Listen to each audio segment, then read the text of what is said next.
This is the Greg Bedard Patriots Podcast with Nick Cavins.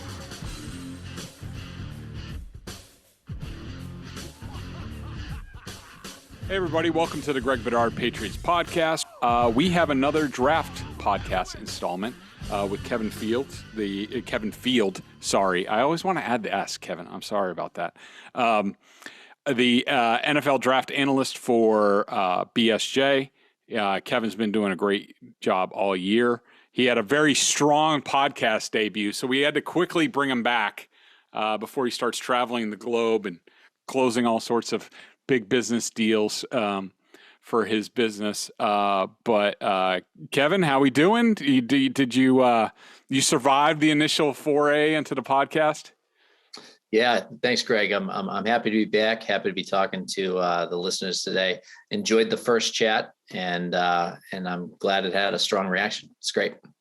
Yeah, I think we're talking about we sort of founded BSJ on the principles of New England people doing work for New England people, and I think you and I people saw pretty quickly that we have a pretty good rapport. We're just a couple of New England guys who like football, and we like talking football.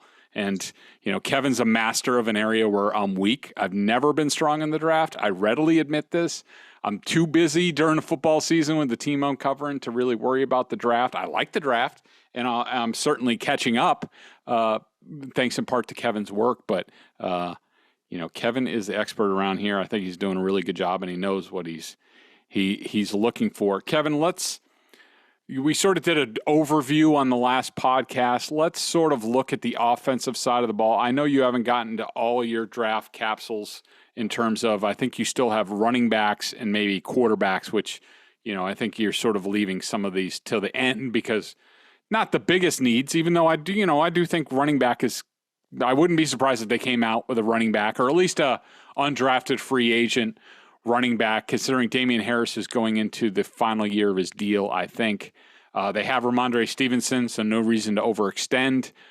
They flirted maybe kind of with Leonard Fournette in the offseason, which I think sort of speaks to Damian Harris's contract status.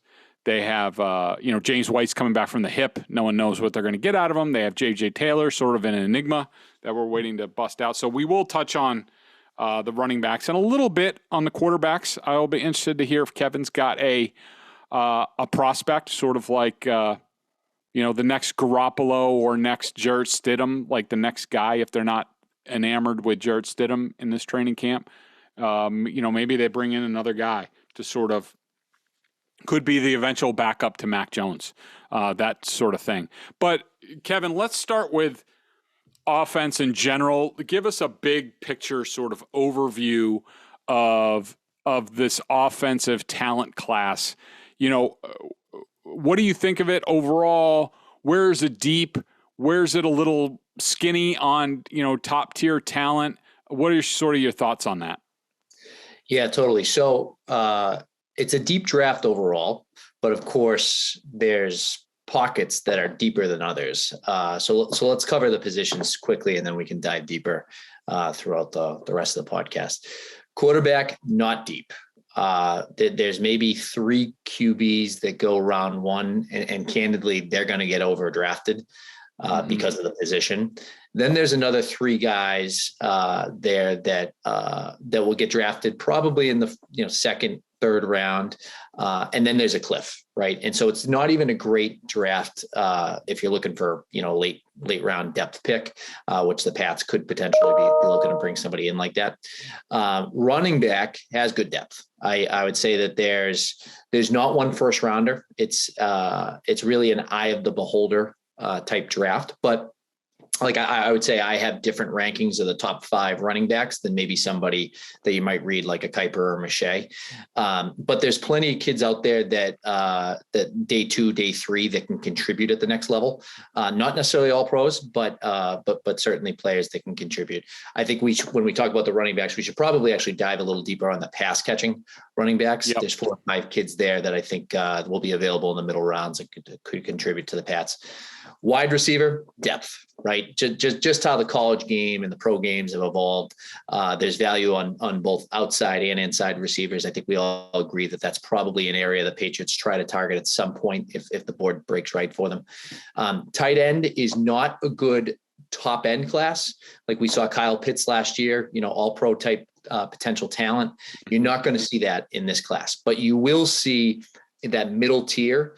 There's a lot of guys. There's probably more tight ends that will get drafted this year than in most years, but there's just not someone that's going to go in probably the first 45 picks. And I think that's a place unlikely the Patriots focus there, but could happen given the position is not settled. And then tackle, couple cliffs, but it's probably 6 guys that we'll see in the top 45. And then there's a couple guys that I like in that next to later. But if they're going to go get tackle, you ideally want to get a tackle early. I would say in this draft. Guard, there's 2 guys that can land in the first. Some depth there. They could go earlier, but the guard is a position that you can land a contributor in day 3 if they like the player a lot. And then center class is weak. There's a potential first rounder, and then there's a drop off in talent. So if somebody really needs a center, they're probably going a round higher than they normally would based off of talent. Patriots don't really necessarily have that need with Bear Andrews in the middle.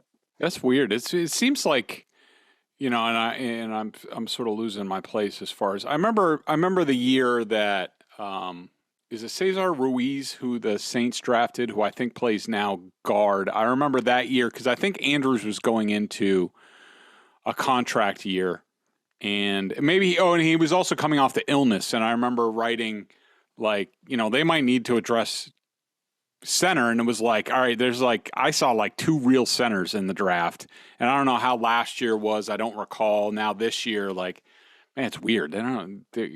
Sort of a desert as far as centers go in college football, which is weird.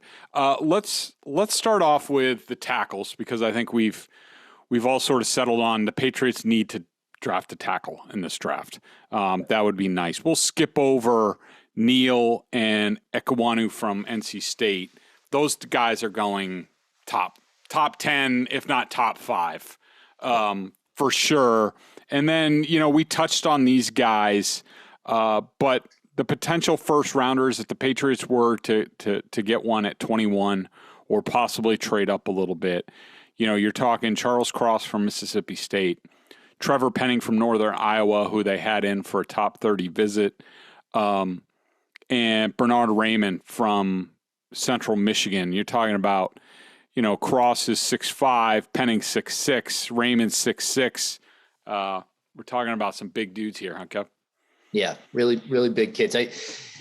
Charles Cross, last year he showed flashes of brilliance baked with inconsistency. That's how I would describe him last year. This year, he really cleaned up. He was a lot more consistent. He's great at pass blocking. I referenced that in the pod that we did last time.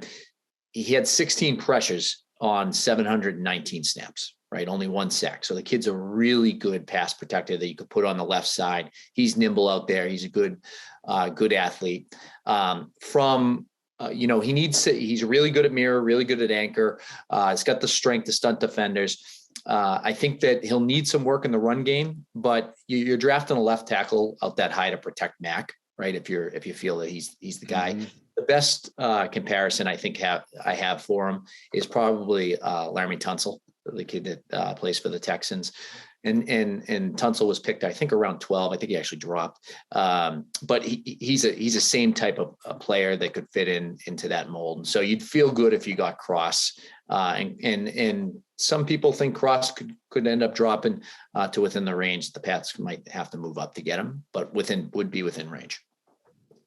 I think, Penning, both Penning and Raymond, but they both fit sort of what the Patriots, look for in terms of athletic ability, some versatility. Raymond was a, tight end when he came into college. He's from Austria, giving off strong Sebastian Vollmer vibes, Nate Solder type vibes. What do you think about those two guys? And what do you think? Do you think Raymond goes in the first round, or could he possibly be available in the second? But I think some people are expecting a run on tackles at some point in the first round. I agree. There's probably a run on tackles. If there's one that slips, it's probably going to be Raymond. But he needs some work on, he's a good athlete. As you referenced, he was a tight end. He's from Austria, excuse me. And he's a tight end. He came in, he's put on some strength. He's good in the run game. He needs to improve his technique, but he's got good feet and he'll get some bulk in the NFL program. So I think he's a top 50 guy. Then you factor in that everybody needs tackles, right? Yep. Half the NFL needs a tackle. And so I think that he's likely to go towards the end of the first, top of the second. But he's another guy that only allowed 10 pressures. I think he was conference offensive player of the year, which is rare for a tackle. The one thing I would call out on Raymond, he's only got 18 starts at left tackle, and he's going to be 25 by the time the season starts. So he's a little bit of an older guy. That's something to be aware of as you're drafting for, future franchise left tackle. Penning's the guy that's going to put his hands on you and he's going to move you. He is a better athlete than I think people are giving him credit for, just because he comes from Northern Iowa, lower division. One thing I would call out with Penning, as you think about making the jump, he's played left tackle. He's got like over 30 career starts over there for Northern Iowa. The kid that was the right tackle for Northern Iowa last year was Spencer Brown, who was drafted by the Bills and was able to contribute as a rookie, right? So if you think of a barometer of making the jump, Brown was able to make the jump, and I do think Penning will be able to make the jump. One guy, you also over at BSJ for your draft capsules, which I think is the best part of what you do, is you give potential Patriots fits by each round. You have round 2, the Ohio State kid, summer size, 6'6". Sort of talk to me about him and what kind of potential he has. Yeah, there's 2 kids that round 2 could be available for them if they stay at 54, and Nicholas Petit-Frere is one of them. He's the left tackle for Ohio State. He's got the prototypical left tackle frame. He's got the athleticism that you can feel comfortable putting out on the island there. Teams will have to get comfortable. His last tape that he had out there, he got beat badly by the Michigan ends, by Ajabo and by Hutchinson. And he had a poor game against Penn State, which has another kid that's going to get drafted. And so there's, some concerns that how he did against top competition.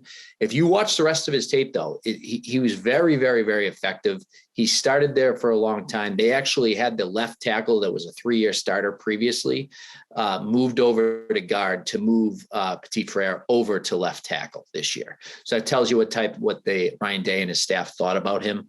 I think he's a potential. He's going to need some work, but he's a potential kid that could be a first-round talent. You just got to get comfortable with what happened with him in those 2 games, and that's something that I'm sure the Patriots are digging into. The other guy I would focus on, Greg, or want everyone to be aware of, is Tyler Smith from Tulsa. He's their left tackles. He's one of the better run blocking tackles in the draft. I would say he's almost like Ike Ekwonu, like a mini version of Ike Ekwonu, in the sense that Ike's going to go in the top 5. Tyler Smith's, a really, really strong run blocker. You could play him at guard next year and then get comfortable with him and move him out to left. And that might be how the Patriots are thinking about his evaluation. Right.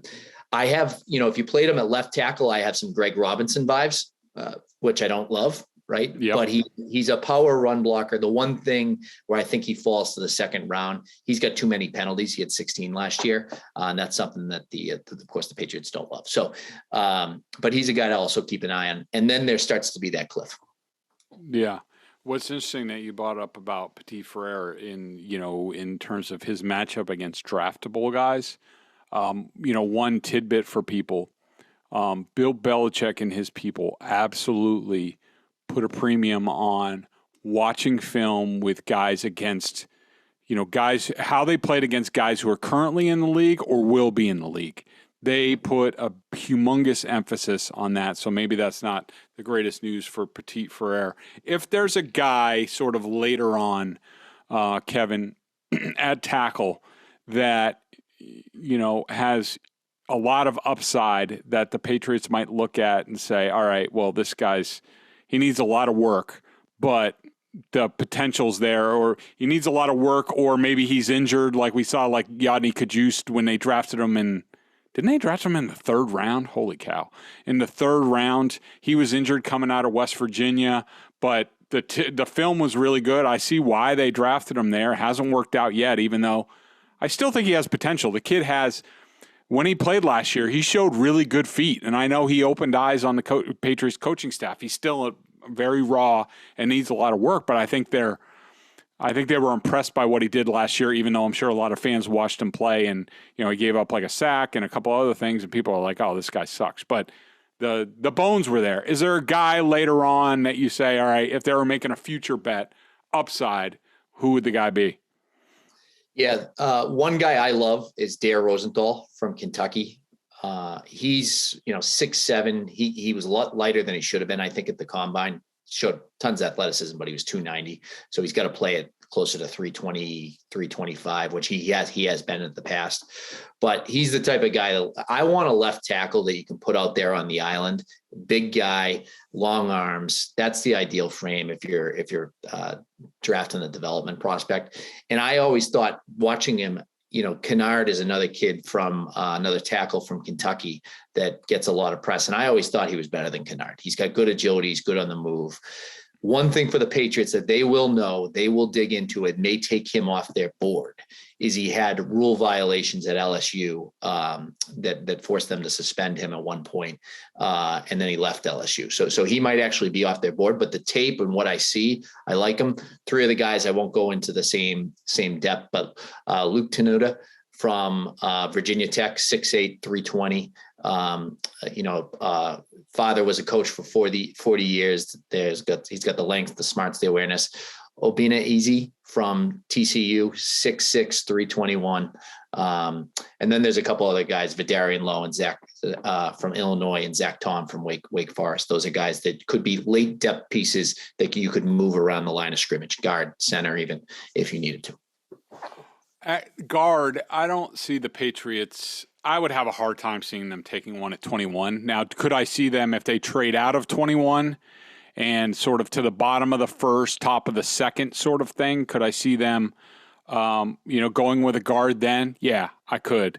When you're talking about that sort of lower end of the first round, I assume you're talking, Kenyon Green from Texas A&M and the local kid, Boston College, Zion Johnson.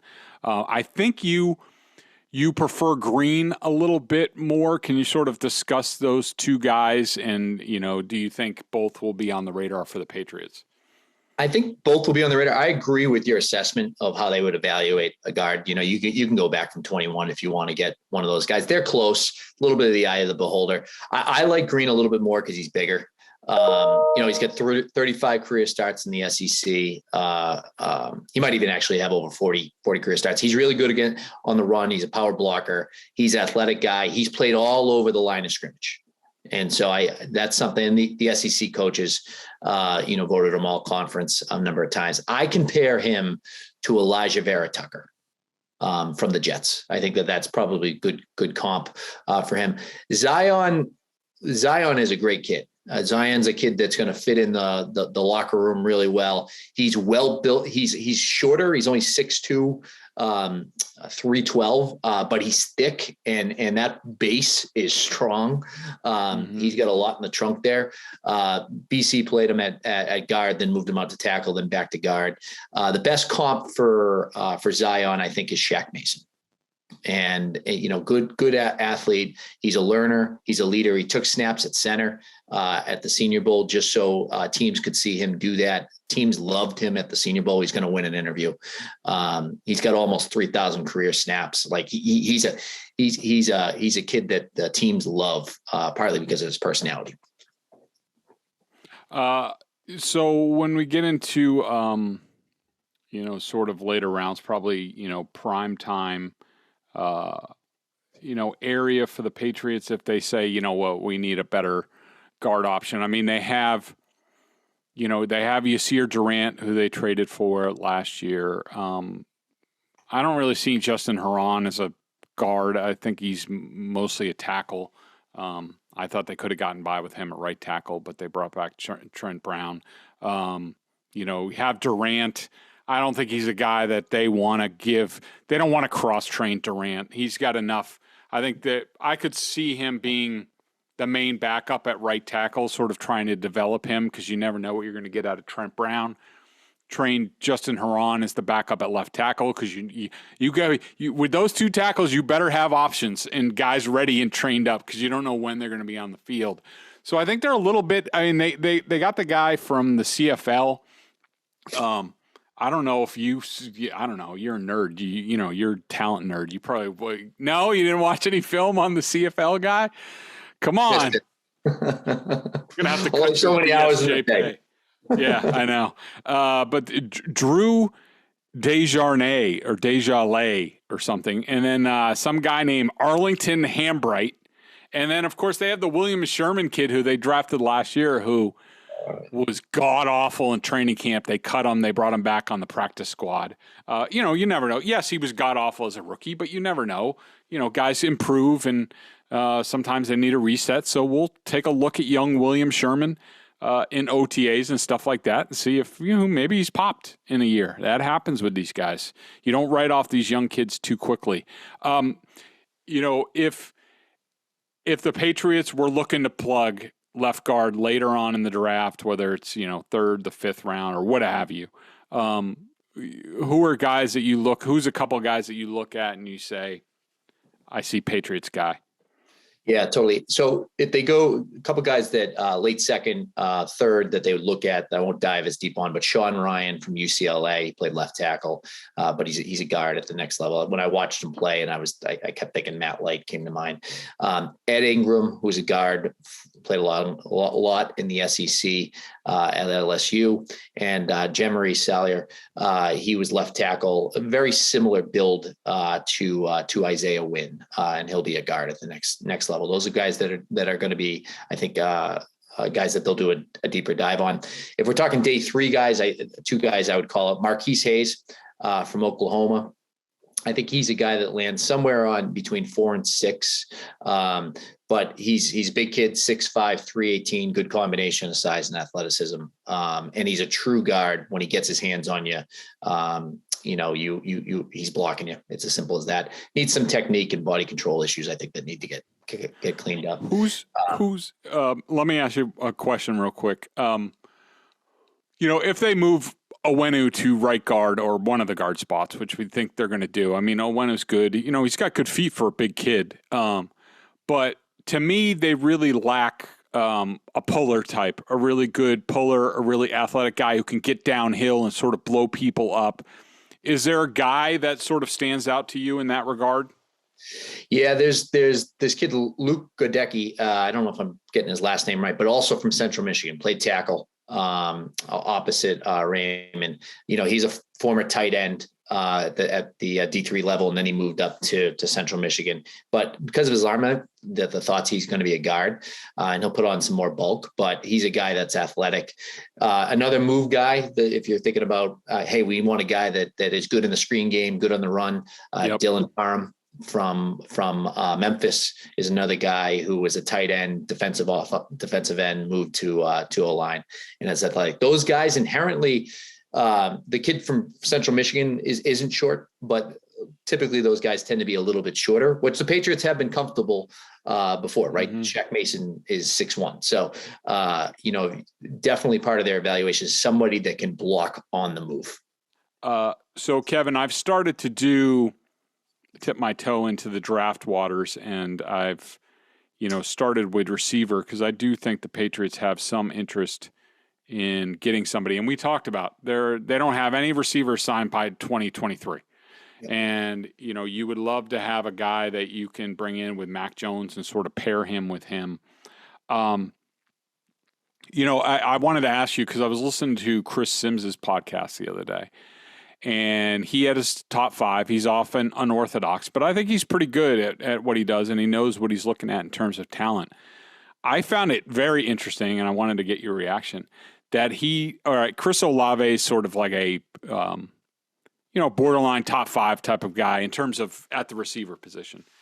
But he didn't have Garrett Wilson on his top 5. I think Jameson Williams from Alabama was by far his number one. Of course, he's coming off the ACL, but just, I know or at least in your mock drafts, you've had Garrett Wilson going high. Just sort of I wanted to get your quickie thoughts on that. And he likes Drake London was in his top 5. I don't think he's the biggest fan of Drake London, but he had a couple other guys that surprised me. Like Watson from North Dakota. He's also high on Burks. I saw Burks at the combine. I was in his workout. I was not impressed by Traylon Burks. He did not stand out to me. So. Yeah, so I'm going to disagree with Chris a little bit, right? So I think that Garrett Wilson, for me, he's a 3-level threat. So he's quick on short routes. He needs some route running refinement, but I think he can be a good route runner, which is going to help as intermediate. And he's got plenty of speed. So in good body control, elite ability to separate. So when he catches the football, like we talk about Jameson Williams, who is an absolute, not only does Jameson Williams have great speed, but he has great burst, which creates like that lethal combination, right? Mm-hmm. Garrett Wilson has a great burst as well. And keep in mind, Garrett Wilson started over Jameson Williams at Ohio State previously. So, Wait, hang on. Let's also point out, just for the sake of balance here, that who was the kid who just died? The quarterback from Ohio State. Dwayne Haskins. Dwayne Haskins started over Joe Burrows, and he had to transfer to LSU. So let's just point that out, that maybe Urban Meyer and his cats don't exactly do the best evaluations. Fair. I think that the comparison I use to Garrett Wilson is Santonio Holmes. And the comparison I use for Jameson Williams is a slightly bigger Deshaun Jackson. Right. And so both those guys could certainly help the Patriots. I have nothing certainly against Jameson Williams. I think his talent's obvious. I also like Jahan Dotson from Penn State. I would put him in the top 5, especially for what the Patriots try to do. Drake London, I like. I mean, he's a possession guy. Allen Robinson, I think at his ceiling, maybe a Brandon LaFell at his floor. So you got to figure out how he runs. I think he has his pro day coming up. I'm a little lower on Traylon Burks than maybe most people. I wouldn't agree with you as a first rounder. I think ideally people say, well, he's Deebo Samuel. Well, he might be Laviska Shenault from the Jags, and he might not even be that good. I think at that next level. I think how he translates to the next level, I think, is difficult. Arkansas spent a lot of time getting him the football in positions where he could use his athleticism. He's a big kid. He's a very likable kid. I think he's going to interview well and all of that, but he's not like the burner that people are going to think. He's got some good acceleration and he's a good player, but I don't think he's a first rounder. I wouldn't be thrilled if the Pats went with him in the first round. And I'm not as high on Olave as some other people. I think Olave is a good wide receiver number 2. And if they pick Olave, you just got to be comfortable with him being a wide receiver number 2, which is all right if that's how you evaluate it. I think if they're going wide receiver round 1, you're hopefully drafting a wide receiver 1, right? And I think that's just how I evaluate it. Don't do another N'Keal Harry thing. Was like, all right, he's a tweener. Like, at his best, he's probably a number 1, but I think that's sort of the debate that you're having in terms of a wide receiver in round 1. Like, did N'Keal Harry have enough upside to go in round 1? I think the answer is decidedly no. Yep. And look what the Bengals did last year with Chase is he's an all pro talent, right? But then you see, Tyreek Hill, obviously he had issues, but he wasn't going to be a top of the draft guy. Right. And then you look on the other side, you got Cooper Kupp and Robert Woods, those guys. Robert obviously was out for the Super Bowl and the Rams didn't draft Beckham, but those, Cooper Kupp was a 3rd rounder. Deebo Samuel was a 2nd rounder. Even Devontae Adams, those guys are 2nd rounders. So those guys can be had later in the draft. And if you're picking a guy wide receiver 1 in the draft or draft 1, the first round, I think you gotta look at them as a wide receiver 1. Let's talk for a guy who, I heard Sims talk about him. I've texted some people around the league, and there seems to be some excitement about him. You saw him in person at the Senior Bowl. Christian Watson from North Dakota, big kid, I hear he's great on 50-50 balls, can also get explosion after the catch as well. What did I'm a big believer in sort of the eye test and do they pop? And, what do you think of Watson? What did you see out of him at the Senior Bowl? Yeah, I wrote this after the Senior Bowl. He passes the eye test, and that's the big thing for him going down to Mobile is how does he match up against other players that are going to play in the league? And for my money, he was the best player in Mobile, best wide receiver in Mobile. I put him in the mock draft, the second mock draft we had at the end of round 1. So, I think there are some commentators that said, you're crazy. Watson's never going to go that high. I think he could. He's 6'4", almost 210, and he runs under a 4.4. Like that's kind of rare attributes. And he looked good running other routes than just the deep ball, right? That's the thing with sometimes you get people with those traits, but they can just run certain deep routes. And he did a good job, I thought, with his routes and being consistent all week. When we get into other guys, beyond round 1, one guy who's popular right now because the Patriots just had him as a top 30 visit, who at BSJ, you called him almost too obvious a pick for the Patriots. And I kind of agree with you. John Mechie from Alabama. Wait, first of all, when did he get the ACL? Like, when did he sustain the injury? Any idea on sort of the timetable on him? And, I agree with you. I think if the Patriots take a receiver, it's going to be Mechie somewhat earlier. Where do you think they're going to need to get him? That sort of thing. Yeah, so I think Mechie will be available at 54. I think there's actually a chance that Mechie falls into the 75 range and is available there. You're getting a little risky when you get around that range, but he'll be there 50 to 75, and so they have the 54th pick in the second round. So Mechie, I think, will be available for them. One of the things I loved about Kevin, real quick. I mean, that's like knowing the Patriots, and if they are targeting saying like a Mechie like guy, that's another reason why you trade down. Like you trade down from 21, which is probably borderline where people have first round evaluations on guys. You trade down, you pick up another pick, and then you're like, all right, because I'm a big proponent of, and I think Jimmy Johnson told this to, I don't know if it was Nick Saban or Bill Belichick or maybe both of them, but Jimmy Johnson used to say, hey, this is what you should do. You should, first of all, accumulate a bunch of picks and then write down on the piece of paper the players you have to have in this draft, and then sort of use your picks and manipulate the draft that way.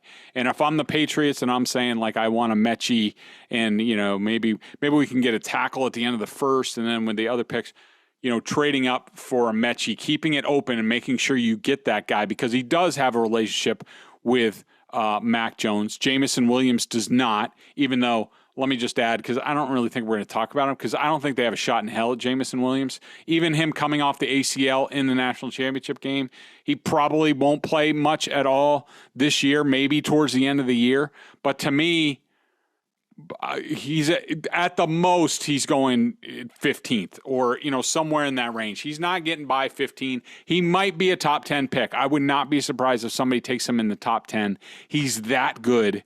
But I think that Mechie is a guy that if you wanted to link up Mac Jones with a guy for the next 10 years, it would be Mechie. And I think that that's being able to manipulate the draft that way. That's Bill Belichick sort of getting back to who he's been and when they've been at their best.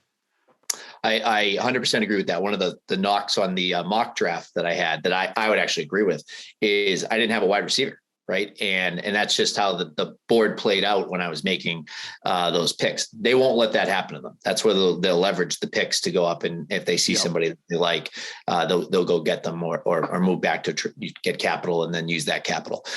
One of the things I liked about Mechie is talking to Roger McCreary at the Senior Bowl, who's the cornerback from Auburn, who I also like. And I asked him, who's the best player that you faced this year? And he said, John Mechie. He was a competitor. He's a dog out there.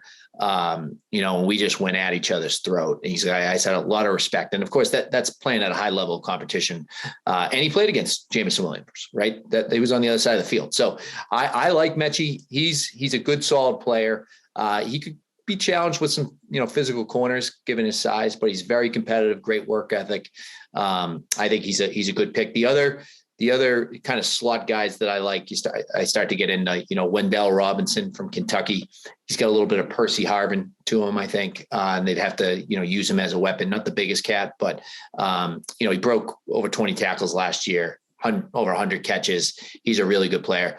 Kyle Phillips is kind of another obvious pick. I was hoping he was flying under the radar a little bit more than I think he probably will end up getting picked. He was really dominating. Kelly connection. Yeah, and he's got he dominated at the Shrine Bowl. I don't even think he played in the game, but the word out of the practices was he was just dominating. Good footwork, good after the catch, first team all Pac-12, can return punts. He fits a lot of boxes that they like to check at that slot position. Not the fastest guy, right? But they don't need the fastest guy at that slot role. They need a guy that can get open. And I think he allows them to do that. And then there's, some other guys like Khalil Shaker, Dontario Drummond, players like that I also like. Khalil should hopefully be available in round 4. He's a guy that I'm sure that they're doing a deep dive on. Yeah, it's amazing. And,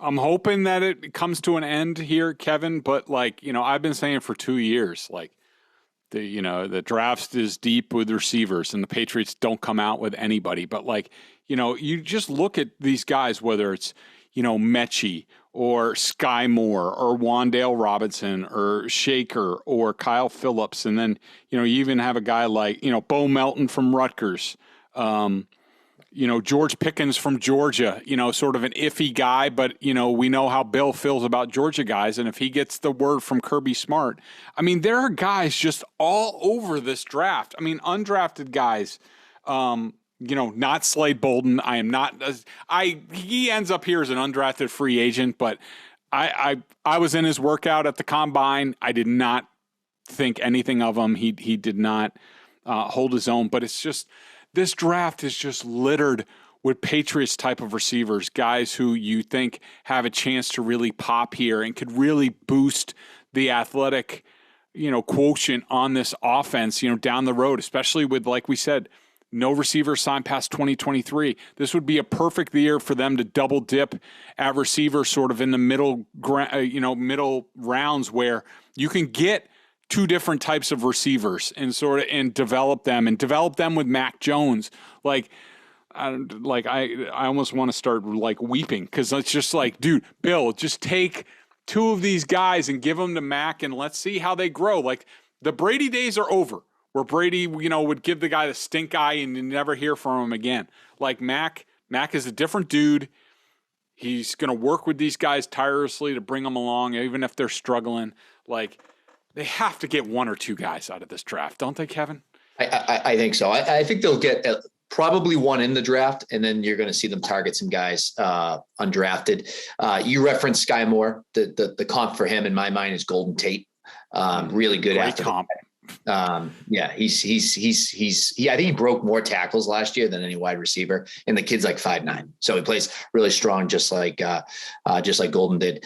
And the deeper wide receiver or deep threat wide receiver that could develop that I like on day 3. You referenced Bo Melton from Rutgers. I do like Bo. I also like Danny Gray from SMU. And he's a guy I think that people should keep an eye on. My binky, there's 3 or 4 guys that I really like for them, as a priority free agent. As you know, I referenced him before the Rose Bowl. Britton Covey he's like a Patriots wide receiver that they absolutely will. Hopefully he agrees to sign, but he had over 2,000 career return yards, was 5-time all Pac-12. His problem is he's 5'8", 170. He's smaller than me, right? And me walking out on an NFL field, hopefully I survive a hit, right? And so I think that Britton is he had a lot of returns kicks too. Right? He'd be like a perfect gunner replacement. I think that's exactly right. That's what I was just going to go with. He replaces Gunner if they don't replace anybody else with the draft that has that return experience. When I watched him, I just kept thinking that's Braxton Berrios. Mm-hmm. Interesting. Okay, let's finish up here. I don't really think we need to get into the tight ends, and you just wrote them up the other day. You have the local kid, Isaiah Likely from Coastal Carolina. Let's go with your running backs with pass catching upside, guys that they might see as a replacement for James White. Yeah, so there's 5 guys that I like. I'll kind of leave it there. The first guy I think that goes off the board is James Cook from Georgia. He split time with Zeus White, who I also like from Georgia, who was their early down back. James was their third down back. Name's familiar. It's because his brother's Dalvin plays for the Vikings. He runs with the same style. He's not as big or as cut up as and plays with the same strength that his brother does, Dalvin. But this kid is a weapon out of the backfield. He could almost be like a wide receiver with his hands. And so, you get him the ball in space and definitely a difference maker.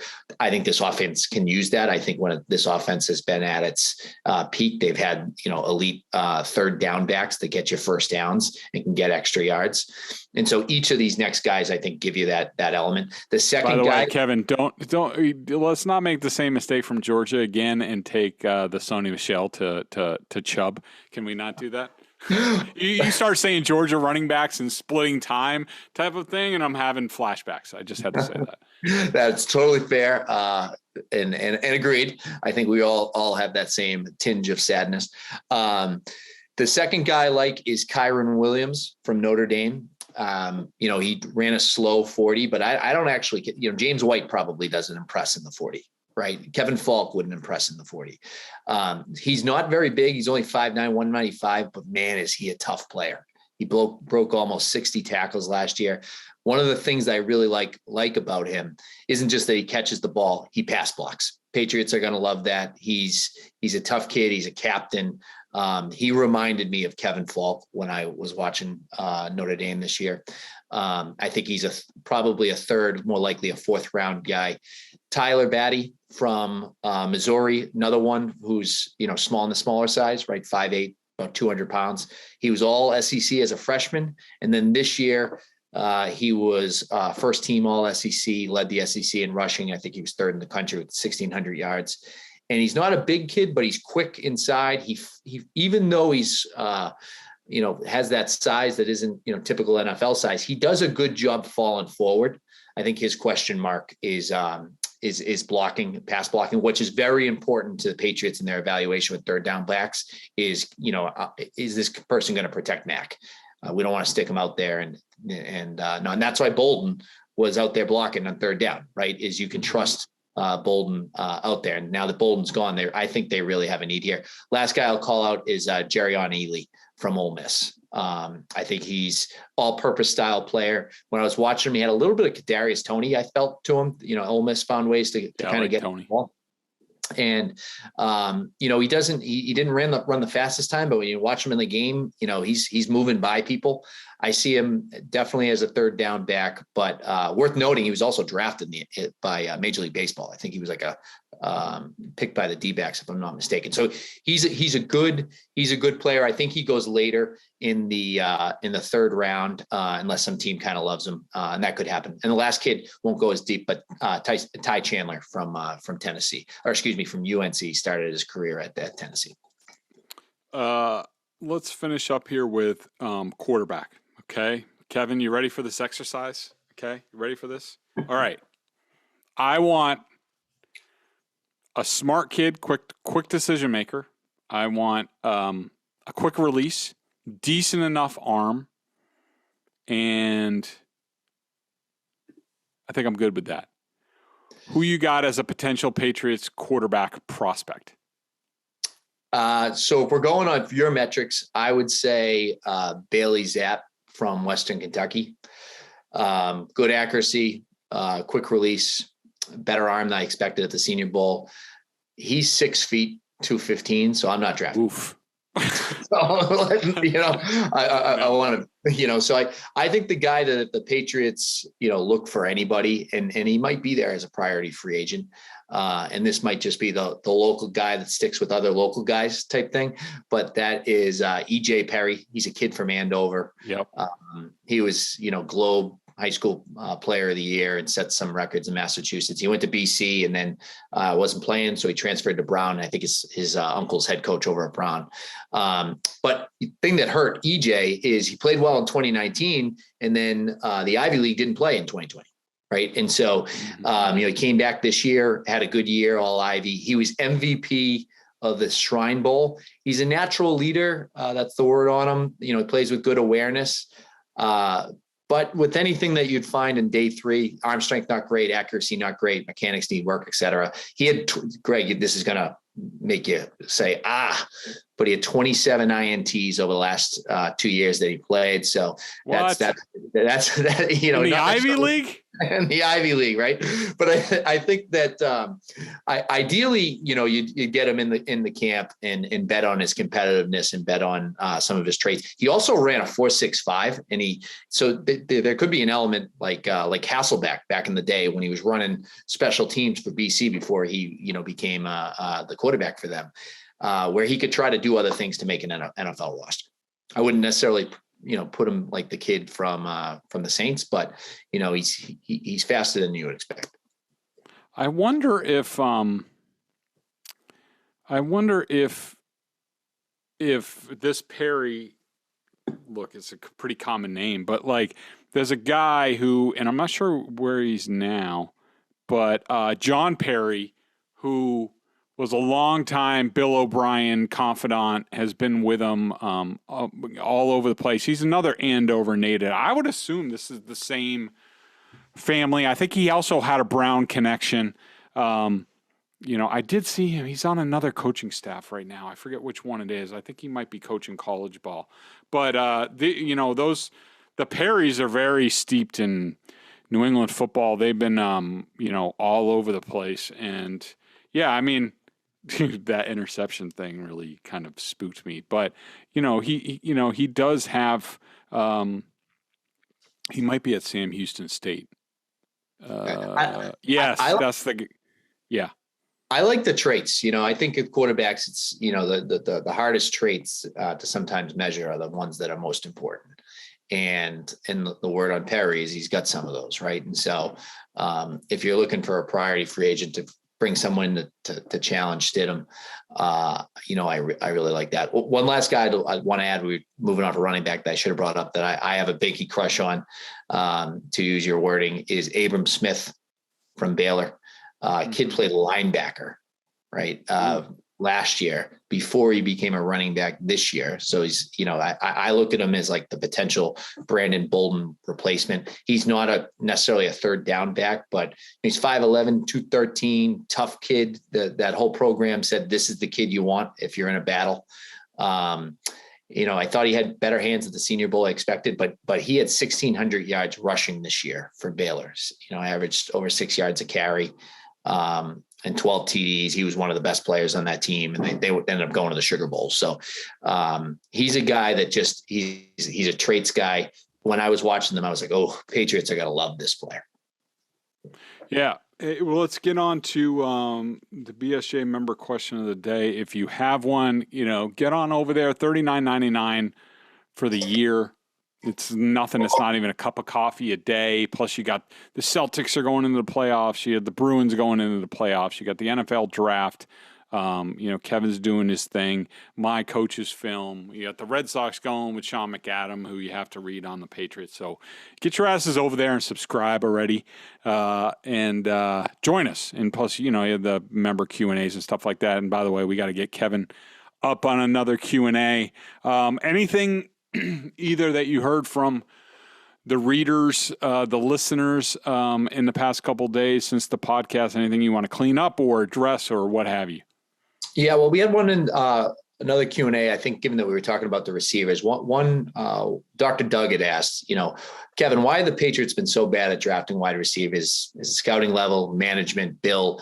When you see the number of wide receivers drafted at the Harry who made a positive impact, it makes me want to be sick. And so I would answer that, Doug, and to the other listeners is, I totally appreciate it as a fan. It is incredibly frustrating. There's so many good wideouts. Like, how can we not get one of them, right? So I definitely appreciate it. I was talking to Gerard Mayo one time, and he said, he was sharing some perspectives. I personally, as a fan, thought it was really valuable, which was, the Patriots offense is so much more complex for wide receivers than most of the other offenses in the NFL.